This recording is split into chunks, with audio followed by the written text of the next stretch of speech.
কপাল লাগিছে যে এইখিনিত লাগিছে ভৰিৰ তলত লাগিছে আৰু এইখিনিত লাগিছে নেকি খুব বিষাই আছে কঁকালত লাগিছে দাঁতত লাগিছে না আপোনালোকে বাইকত আহি আছিলে বাইকতে আহি মানে ফটককে কি কি হ'ল গম পোৱা নাই ইমান লাহে লাহে চলায় আৰু কেইজন মানে এই দুখ পাইছে যে ল'ৰাটো আৰু কেইজনমান ৰোডৰ ওপৰতে থিয় হৈ আছিলে মানে অলপ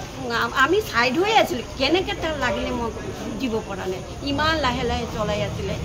ছাইড বাওঁ ছাইডতে আহি আছে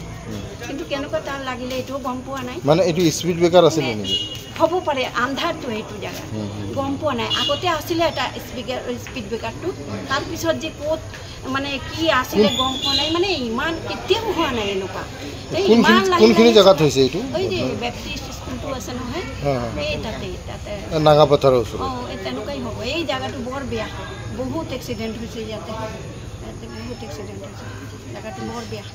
মানে ৰঙাপাৰাৰ পৰা বিন্দুগুৰিলৈকে যিটো ৰাস্তা আছে যিটো ইয়াৰ পৰা মিনিমাম আপোনাৰ হ'ব পাৰে 15 to 16 কিলোমিটাৰ ডিষ্টেঞ্চ এইটোৰ ভিতৰত 50 to 60 স্পীড ব্ৰেকাৰ আছে যাৰ বাবদে আমি আজি কেইদিনমান আগতে এমাহমান আগতেও মানুহ ঢুকাইছে ৰঙাপাৰা তেনেকুৱা বহুত হৈ আছে আজিও মোৰ বৰদেউতা মানে ৰঙাপাৰা MB স্কুলৰ ৰিটায়াৰ্ড হেডমাষ্টাৰ অচিত ভট্টাচাৰ্যী আৰু তেওঁৰ ৱাইফ মানবুৰ বৰ্মা তৃপ্তি ভট্টাচাৰ্যী তেখেতে ডক্টৰ হয় তেখেতেও আজি মানে গুৰুতৰভাৱে আহত হৈছে এইটো স্পীড ব্ৰেকাৰৰ কাৰণে তো চৰকাৰৰ তাৰ ইমানেই মানে অনুৰোধ জনাইছোঁ এই স্পীড ব্ৰেকাৰখিনি আঁতৰাবলৈ মানে ব্যৱস্থা কৰক আপোনালোকে কাৰণ এই স্পীড ব্ৰেকাৰৰ কাৰণে কাৰণ স্পীড ব্ৰেকাৰটো মানুহৰ যিমান বচাব লাগে তাতকৈ বেছি মানুহক আহত বা নিহত কৰি আছে স্পীড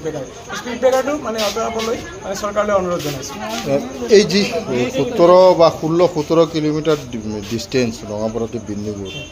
দেখিবলৈ গৈছে বহুত স্পীড ব্ৰেকাৰ কি ক'ব এই ক্ষেত্ৰত মানে ইমান স্পীড ব্ৰেকাৰ দৰকাৰ নাই যিটো স্পীড ব্ৰেকাৰ আমি লাগিছিলে কাৰণ স্পীড ব্ৰেকাৰত আমি ভাবিছিলোঁ যে স্পীডটো কম হ'ব বা ইমান স্পীডত যায় স্পীডটো শ্ল' হ'ব তাতকৈ বেছি মানে কোনোবাই ৰাতি মানে দেখা নাপায় এইটো মানে দিনত হ'লে কি সূৰ্যৰ পোহৰত এইটো গছৰ লাগে যেনেকৈ ছাল যেনেকৈ লাগে কোনো কালাৰিং নাই কোনো ইয়ে নাই পূৰা ৰ'দৰ নিচিনা লাগে তো তাতে গৈ স্পীডটো অট'মেটিক তাতে গৈ ব্ৰেক মাৰিলে এনেও মানুহৰ এক্সিডেণ্ট হ'ব আৰু তাতে হৈও আছে তো ৰঙাপাৰাৰ বহুতকেইটা মানে বিগত কেইদিন ধৰি এইটো শুনা হৈ আছে ৰঙাপাৰাৰ স্পীড ব্ৰেকাৰ কাৰণে বহুত এক্সিডেণ্ট হৈ আছে তো এইটো মানে স্পীড ব্ৰেকাৰটো আঁতৰাবলৈ মানে চৰকাৰৰ এটা দাবী জনাইছোঁ আৰু লগতে ডিচি ছাৰকো এটা অনুৰোধ জনাইছোঁ কি স্পীড ব্ৰেকাৰলৈ এটা একশ্যন লৈ স্পীড ব্ৰেকাৰখিনি আঁতৰাব লাগে